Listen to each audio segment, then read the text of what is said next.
Bapak Ibu kalau salat, maka salat Bapak Ibu tadi, ya, yang subuh tadi, itu menghapus dosa dari Isya.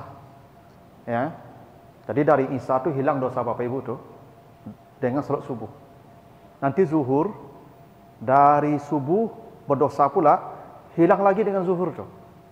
Begitu kata Allah di surat Hud ayat 114. Ya, aqimis salata tarafan nahar wa zulafam minal laili innal hasanat yuzhibnas sayyiat. Sesungguhnya kebaikan salat yang kamu lakukan dari pagi sampai malam, setiap salat itu menghapus dosa-dosa kita. Itu makanya Bapak Ibu, kata Nabi, semua umatku pasti masuk surga. Karena kita pasti mati di antara waktu-waktu salat. Dan pasti ada salat terakhir yang kita kerjakan. Makanya setiap salat dosa hapus. Tapi penghapusan dosa dengan salat itu tazakka. Hanya satu huruf yang tasdid, kaf, tazakka. Jadi kalau Bapak Ibu salat dibersihkan, tapi sekali saja pencuciannya. Tapi kalau menuntut ilmu tadi, mendatangi majelis, wa ma yudrika la'allahu yazakka. Dua yang double ya. Apa yang double Ibu? Zai satu, kaf satu, dua ya. Kalau salat tadi tazakka, ya.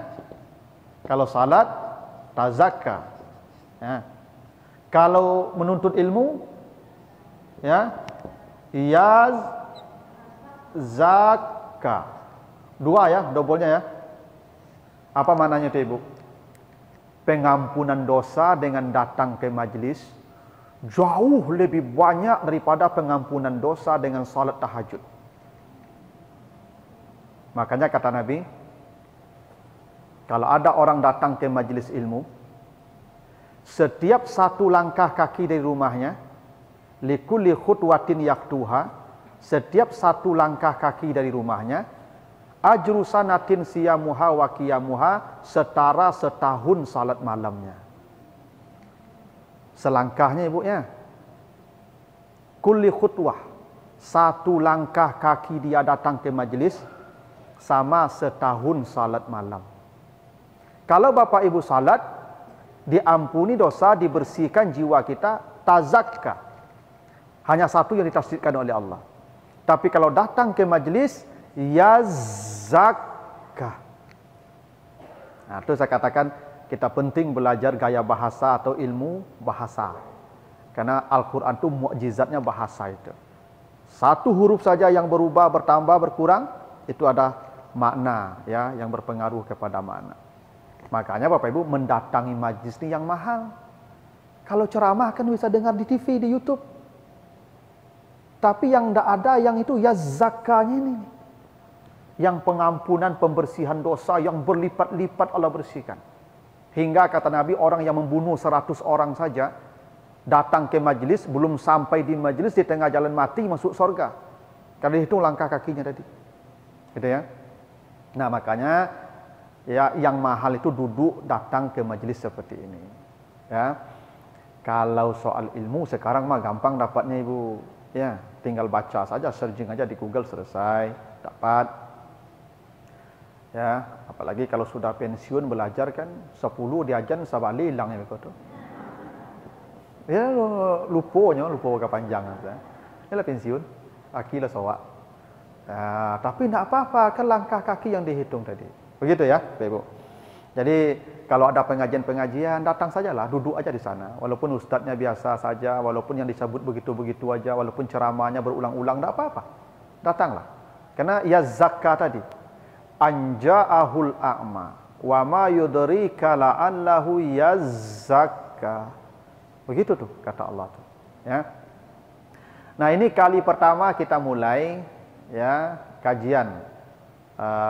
Saya kasih arah untuk kajian tafsir logawi. Tafsir bahasa atau tafsir gaya bahasa. Kalau biasanya Ibu kalau belajar tafsir ada tafsirnya berurut. Misalnya dari juz amma begitu ya. Dari An-Nas, Al-Falaq, Al-Ikhlas, terus atau dari Al-Baqarah turun ke bawah Ali Imran terus. Itu namanya tafsir tahlili. Kita urut naik atau turun, namanya tahlili namanya. Itu banyak juga dilakukan. Ada tafsir itu pilih ayat tertentu lalu jelaskan isi maksudnya. Misalnya baca ayat ini ayat tentang wudu. Apa maksudnya nih? Bagaimana membasuh muka, bagaimana membasuh tangan, bagaimana menyapu kepala, bagaimana membasuh kaki, bagaimana tayamum, apa airnya, bagaimana tanahnya gitu ya. Dijelaskan. Itu namanya tafsir maudhu'i, tafsir tematik. Tema. Ini pengajian-pengajian di masjid-masjid, ini yang banyak yang tematik itu. Jadi ustaz bacakan satu ayat, lalu dijelaskan isi ayat itu. Ya. Kayak yang tadi ya, surah Al-Anfal ya. Itu ciri-ciri orang beriman. Apa ciri orang beriman? Bila disebut nama Allah, bergetar hatinya. Bila dibacakan ayat Allah, bertambah imannya. Lalu dia bertawakal kepada Allah. Dia mendirikan salat, gitu ya, dan seterusnya. Itu namanya tematik. Dan itu sudah sering dan sudah banyak dilakukan. Nah, sekarang kita akan coba yang agak beda, unik. Kita tidak bicara tema, kita tidak bicara berurut ayatnya, kita akan bicara Al-Quran dari sudut gaya bahasanya. Makanya saya mau ibu bapak, tolong pegang Quran atau HP, nanti karena ayatnya bisa lompat-lompat. Kita akan bicara mungkin ayat ini dengan ayat ini. Kita akan lihat redaksi ayat itu, kemiripannya, kesesuaiannya, apa maksudnya, kenapa di sini begini, kenapa di sini begini. Ya. Ini kajiannya agak serius Bapak Ibu. Saya khawatir Bapak Ibu beko banyak dan barik kepala tu mengangguk saya. Gitu toh. Kalau biasanya saya kalau di tempat itu agak lebih rileks. Misalnya kalau di Musinin, di Khairun Nisa tu agak lebih rileks saya karena tematik. Ya, di tempat-tempat lain juga begitu. Yang ini baru pertama saya cobakan ke jamaah nih. Ya. Ya, tafsir logawi. Ya, kita belajar tafsir dari sudut pandang gaya bahasanya. Dan ini agak berat memang karena ada konsep-konsep linguistik yang harus saya jelaskan dulu. Ya, sebelum kita bicara ayat per ayat nanti.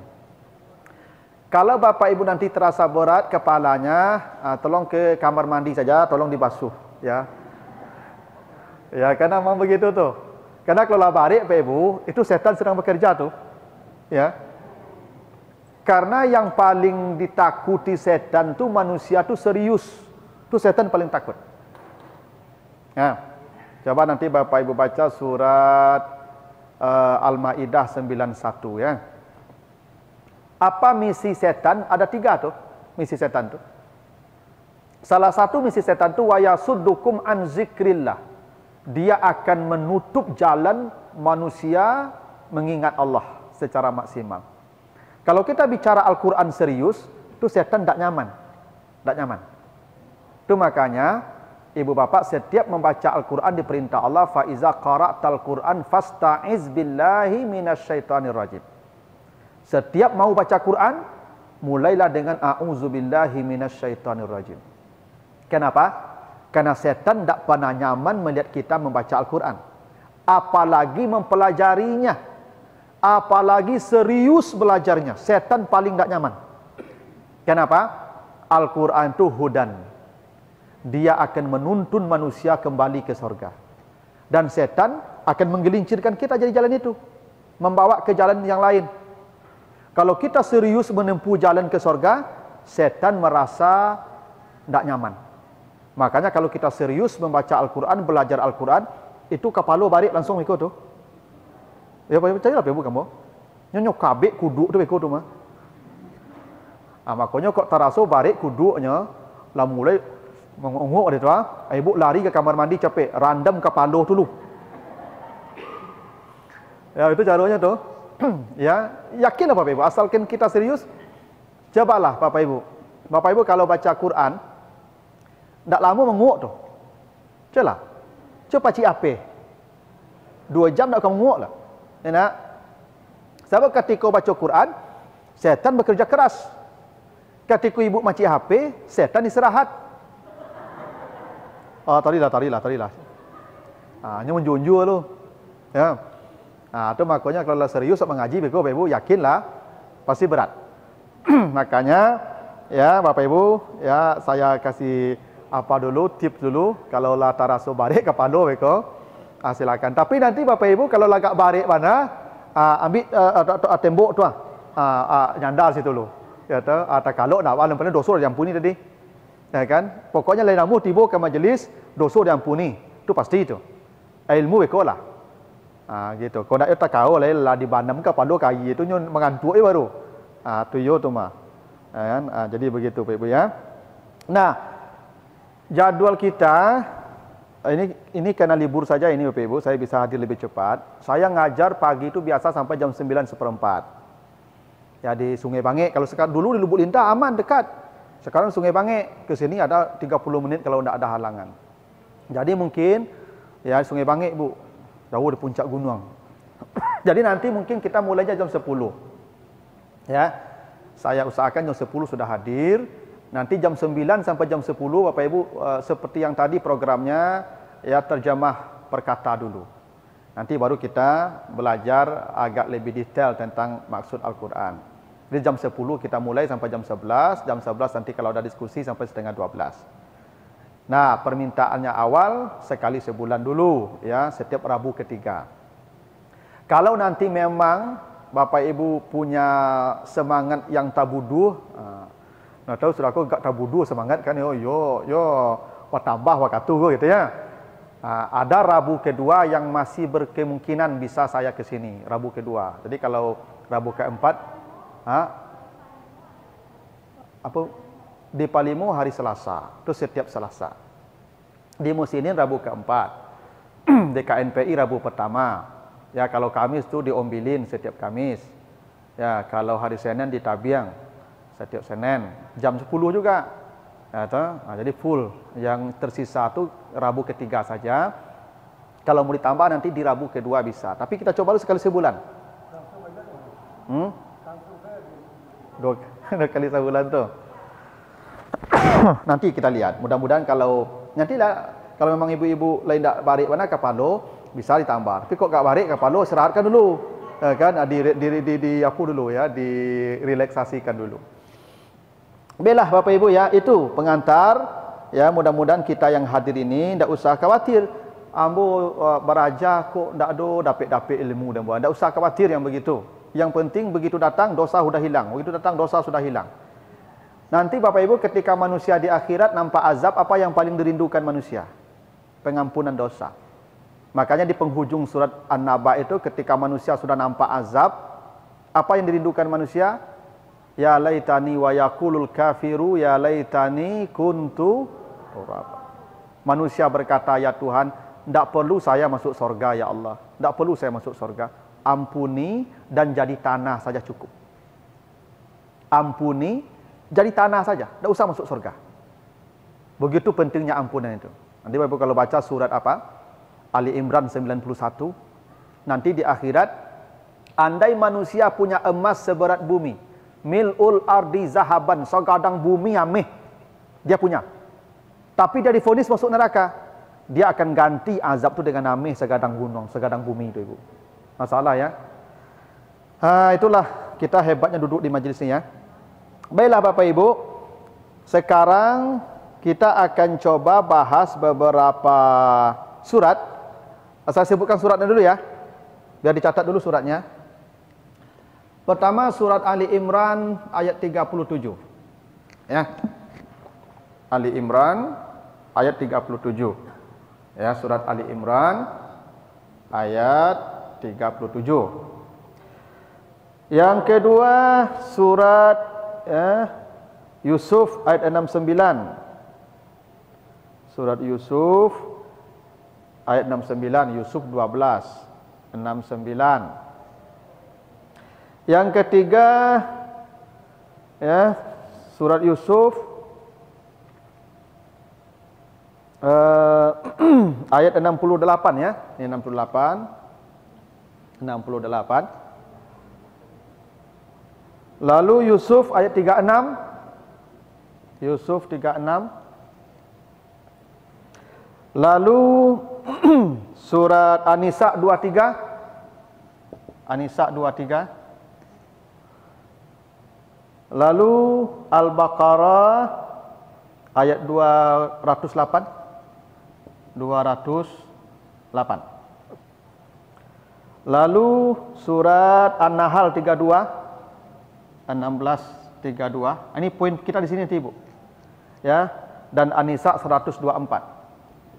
124. Poin kita nanti di sini. Di An-Nahl 32 dan An-Nisa 124. Ini poin penting kita nanti di sini.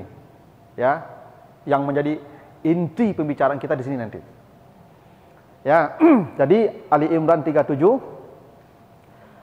Yusuf 69, Yusuf 68, Yusuf 36, An-Nisa 23, lalu Al-Baqarah 208, lalu An-Nahl 32 dan An-Nisa 124. Yang dua ayat terakhir ini kunci pembicaraan kita nanti.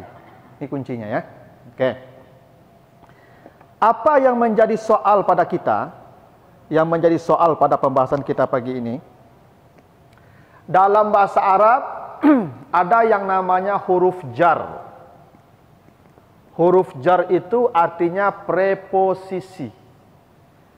Di, pada, ke, atas, dari. Itu ya. Dalam bahasa Arab ada namanya min. Ada namanya ila. Ada namanya an. Ada namanya ala. Gitu ya.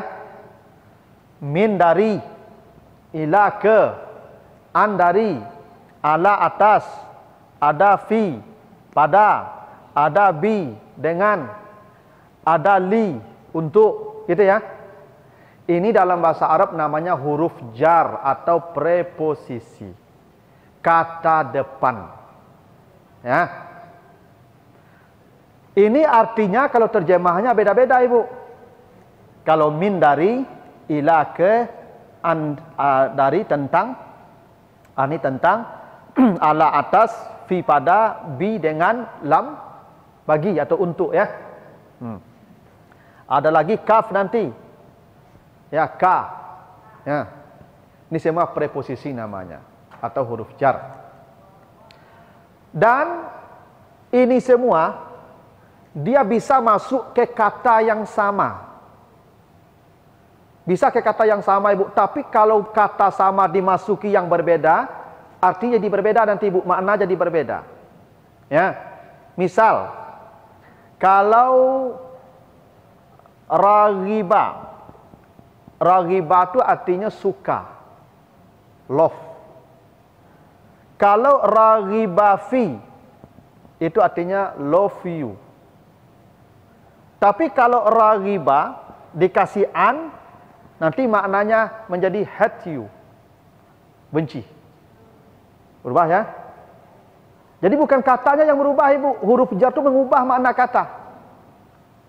Jadi kalau raghibtu fik itu artinya I love you. Tapi kalau raghibtu an, pakai an, itu saya benci engkau. Itu makanya hati-hati dengan huruf-huruf bahasa Arab itu, Ibu. Ya, satu huruf dia bisa berubah 180 derajat maknanya. Ya. Al-Qur'an itu pentingnya kita belajar bahasa Arab. Mudah kini kok belajar ke bu seketik-seketik teori bahasa Arab. Sebelum suruh orang bahasa Arab sado so ono manuang surga so lamo hari surga tu mah dak do malam lai. Kau lebar aja bahasa Arab besok kan orang mengecek bahasa Arab kan mengerti ya tu. Oh, itu yang huruf jar dulu dia. Ya di surga tu orang bahasa Arab. Di alam barzah aja lah pakai bahasa Arab. Ibu kalau datang malaikat bertanya kan ma rabbuka gitu kan? Bahasa Arab dah tu. Bahasa Arab tu mah. Ya tu kau belajar bahasa Arab kini kau. Kau belajar kini bahasa Arab kau teori-teori yang randa-randa baru. Nah, jadi huruf jar ini atau preposisi ini, Bu, bila masuk ke kata yang sama, tapi huruf jarnya berbeda, bisa jadi terjemahannya bisa jadi sama, tapi artinya tidak sama lagi. Ya, tidak sama lagi itu, Ibu.